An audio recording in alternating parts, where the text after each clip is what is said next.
I'm not going to sugarcoat it for you guys. I have bought some dumb stuff. A lot of reason why people don't buy or do stupid things is simply because they can't afford it. So what happens when money is no longer an issue in your buying decisions? How does that influence how you spend your money?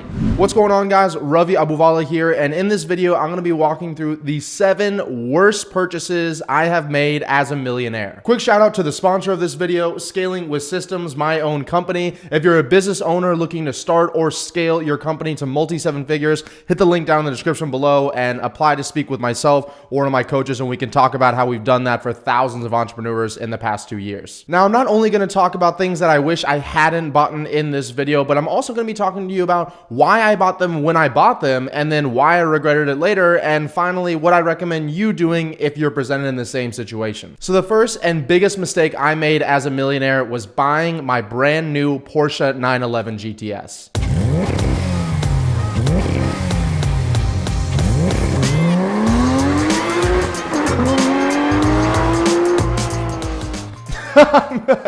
I'm just kidding, guys. I literally absolutely love that car. I don't regret buying that car at all. No, number one on the list as far as worst investments decisions I've made as a millionaire was into an automated Amazon store. It's a pretty popular thing right now, but back when I invested in it 2 years ago, it was kind of just becoming a thing, and there was people that I knew that had these automated Amazon stores that were doing hundreds of thousands of dollars a month, and they were having somebody else manage it for them. The way it pretty much works is you pay somebody a flat amount of money. So for me, it was $25,000, and in return, they pretty much set up and manage an Amazon store for you online, and you just collect the profits. Now, while I've invested hundreds of thousands of dollars into myself, into my business, and I do believe in a lot of coaching programs and opportunities like this was too good to be true. For over a year inside of that Amazon store, we made $0 after I had invested $25,000 of my own money inside of it, and it seemed to be a total failure. Not only that, but I was getting calls every single day from the New York Department of Revenue, to Tennessee Department of Revenue, California Department of Revenue, all telling me I need to be making sure I'm setting up sales tax inside of those states. So what was supposed to be an automated passive source of income ended up me investing literally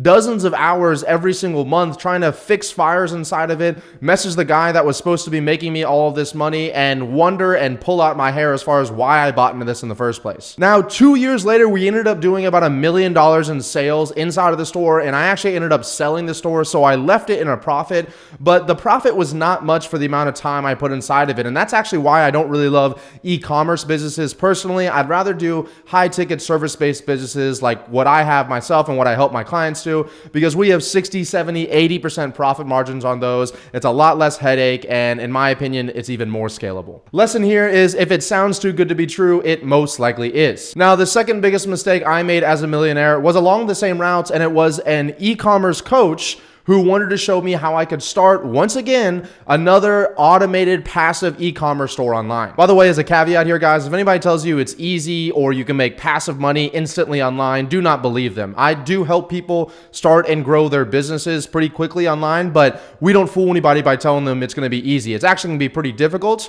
but you can eventually remove yourself from it. However, once again, this is when I was making like $50,000 to $80,000 a month, and I had more money than I knew what to do with it at the time, and so I really just wanted to put it to work for me, like a lot of people said, and instead of putting it into things like the stock market or real estate, I wanted that get rich quick thing, and instead I put it inside of another opportunity to make another passive e-commerce income. Not only did I spend like $5,000 or $8,000 on this, but I actually flew out to see this guy in Arizona, and we spent multiple days literally just partying and going around, and like him touring me around the city and eating out and drinking out. And it came to the point that I said, when are we actually going to do the e-commerce work here? So literally the night before we leave, it's like 11 o'clock. My flight's at 5 a.m. We end up staying up all night long and pretty much building the entire store all kind of haphazardly. And I launched it in the morning time, and as you can guess it was not profitable at all. I made $0 from it. I had wasted the $5,000 I invested in order to get coached by this guy, the thousands of dollars I spent while I was there, getting over there, and the time wasted as well. Once again, guys, starting and scaling a business is not easy to do. It is simple, and it can be sped up if you follow the right people with proven methodologies, but it's not easy to do, and it's not going to happen when you snap your fingers. So let's move on to number 3. So number 3 is investing in friends or family. Now, I know that might trigger a lot of people that are watching this here, but if you are making some money or you plan on making some money in the future, this is really important for you to listen to. As soon as someone sees you make any kind of success in this world and they've known you for a little bit of time, they're going to suddenly think that you're pretty much, the Bank of America, and they're going to come by and ask you for money here or money there, and they're going to give you a sob story or a sad story as far as why you need to give them the money. It's even harder when this is close family members or friends, and you almost feel obligated because, they brought you into this world, or, they helped you when you had nothing. But what a lot of people don't realize is that when you are starting to amass wealth and when you're really starting to build a business and grow, it's actually really pivotal that you're just dumping all of your money right back in the growth of you and the growth of your business. Too many times I personally see people that start to make a little bit of money and they start paying the money out on cars or clothes or women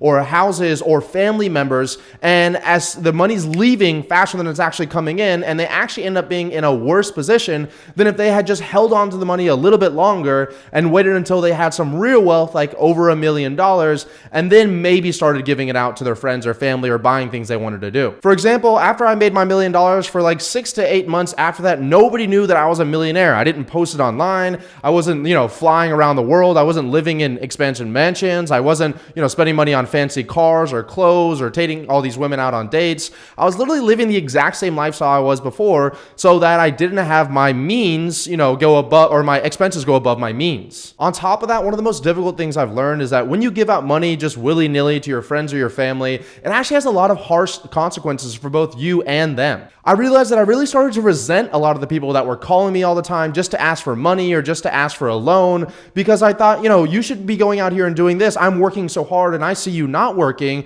so why are you asking me for money? On top of that, you're just enabling the person. So if they ever get in a tough spot or they're having a hard time and they know that you're just one phone call away in order to bail them out of the tough position that they're in, then they're never really going to learn anything. You see this with, drug addicts or alcoholics, but it's true with almost anybody, is that if they're doing something and they need to learn the consequences of their action, but before they actually learn those consequences, you're pretty much bailing them out like mommy or daddy, they're never going to learn those consequences, and it's just going to be a continuous loop that happens over and over again while you just build up resentment more and more towards them, and they never actually learn how to deal with their problems. Now, don't get me wrong, I'm not saying it's easy to do. I still have spent tens of thousands of dollars giving it to my friends and my family, helping them out, but I just want to warn you, it will be something that comes, so maybe don't blast it online that you are wealthy and successful until you actually have money that you're able to give out to them. Because trust me, they're coming. Now, number 4 is near and dear to my heart, and that is my 2003 BMW 325i. Now, ironically speaking, like I told you a second ago, when I actually started making some money, I acted like I didn't have any money. But back when I didn't have any money, I started acting like I did have a lot of money. So what does a guy do who's trying to impress women and people that he really doesn't even care a whole lot about? Well, he buys a nice car. Realistically, this should be probably the top one on the list, because this BMW cost me tens of thousands of dollars and I only spent $6,000 in order to buy it. I mean, I will literally never buy another BMW as long as I live, because I had more issues with that thing than I've had with anything else in my life. I mean, it would literally be,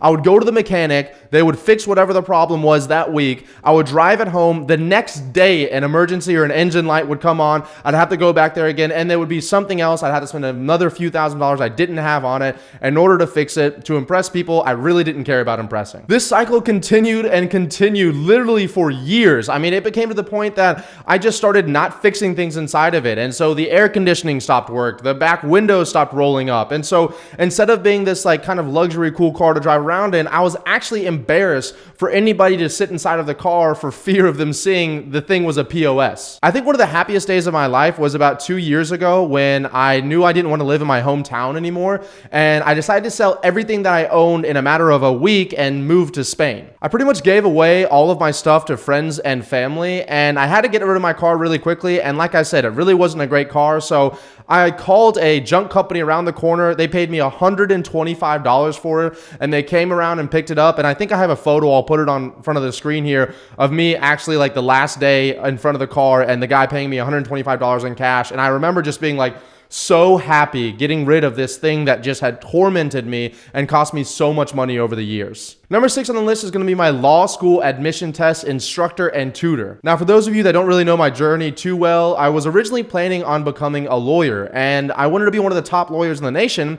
And in order to do that, you had to go one of the top law schools in the nation. And in order to get in one of the top law schools in the nation, you had to score in the top percentile of the law school admission test. So just like I help other people do, I did understand that there was value in investing to learn from somebody else how I could kind of get this information faster. And so I spent a few $1,000s on a law school admission test instructor and separately a law school admission test tutor. Once again, this is when I had no money. So I, of course, had to call my aunt up and borrow the money from her. And it's not like she had a whole lot of money laying around, but I told her I'd pay her back whenever I became a successful lawyer and I could afford to in 3 to 5 years. Now, to be honest with you guys, it was pretty much useless. I got more value out of watching free YouTube videos like this online than I did paying this person hundreds of dollars an hour to go through things, and they didn't really explain it that well. And I realized that I didn't actually learn anything from this person the entire time I was supposed to be learning from them.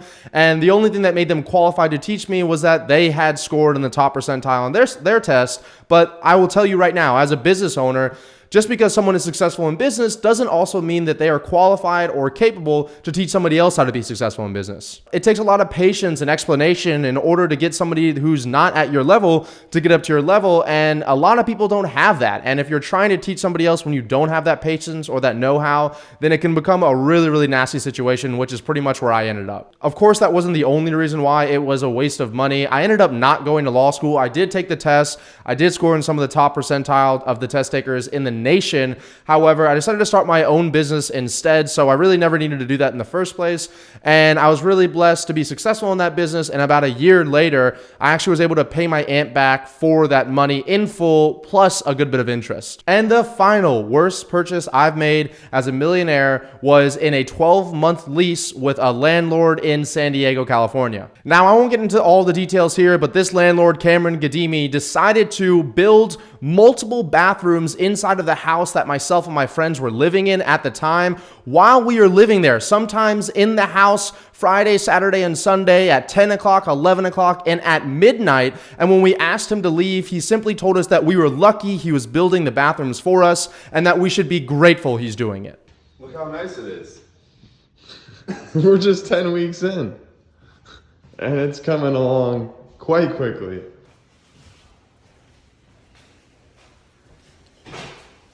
He was doing construction in and around that house, adding value to it for a good bit of the time that we were there. There were tarps and construction equipment and dust everywhere in the air. I mean, we literally had inches of dust that covered our cups and our glasses while we're living in the house at the time because he felt he had to build these bathrooms inside of the house while we lived there. You know, we don't have any dust anywhere. That doesn't happen. That's good. Not only that, but there was literally weeks that went by where we didn't have any hot water because he was doing construction near the hot water and suddenly it turned off, or because there was some kind of, issue with the last tenant not paying the hot water bill and us moving in. I don't want to go too far down this rabbit hole because we are obviously in multiple lawsuits with our landlord currently, but that was probably number one on that list, to be honest with you, just because of the negative and toxic energy that I put up with for over 12 months as I lived there. So what are the lessons here, guys? Well, number one, don't try to impress other people, okay? Whether it's your friends, family, women, men, other people around online, it doesn't really matter. Now, I do have nice watches and I do have nice cars and I live in a nice apartment in Miami. However, I do that all for me because I really, truly do enjoy it. Intrinsically, it brings me a lot of value. I mean, literally, if I saw nobody and I just still got to drive my car and wear nice watches, I would be totally fine with that. I just like doing it myself. The second lesson here is that if it sounds too good to be true, a lot of the times it is. Anyone promising you that you can get rich quick online or you can make tens of thousands of dollars the first 30 days you're inside a business is usually lying or trying to steal some money from you. Now, I say that as a coach that helps people start and scale business online, but once again, we are not fooling anybody here. This requires a lot of money and effort up front, and it could be months until you see any money back. But of course, you can get your business to a certain point that it's generating hundreds of thousands, if not millions of dollars a month, and you're relatively removed from your business. But I'll tell you right now, none of that is passive. And the final lesson here is to make sure that you take care of yourself first. When you start seeing success and start making money, naturally a lot of people are going to reach out that have known you in your previous life and ask you for some of that, whether it's in a loan or just right out demanding it. You'll notice it whenever you do start accumulating wealth. You see a lot of professional basketball and football players talking about this exact same stuff, about how the burden at such a young age of carrying their family or their friends or their cousins and paying for all of their expenses on top of theirs has really caused them to lose sight and focus of the game. It's caused them to resent a lot of those people, and a lot of times it's caused them to go bankrupt. I'm not saying don't help out friends and family, but I'm saying that you should wait until you're financially stably secure, and that any money that you give out to your friends or your family, you should be prepared to never ever see again. Because a lot of the times, I promise you, you won't. Now, if you already have an existing business and you want it to grow a lot faster than it currently is, I do want to invite you to just click the link in the description down below to book a one-on-one consultation with myself or one of my team members at Scaling with Systems, and we can help walk you through the roadmap that we pretty much created in order to scale a company from $0 to $1 million as quickly as possible. It's not going to be easy, guys, but it does follow a really simple procedure. As usual, if you guys got a lot of value out of this video, please make sure that you smash the like button, hit subscribe down below so you can get access to videos that I put out like this every single week, and comment down and let me know if you like these kind of videos. These aren't the videos that I shoot all the time. I do much more business focus or, technical walkthrough videos, but I do enjoy showing this other side of me. So if you do like it, please do me a quick favor and comment down below so I can get your feedback. Thanks, and I hope you guys have an incredible day.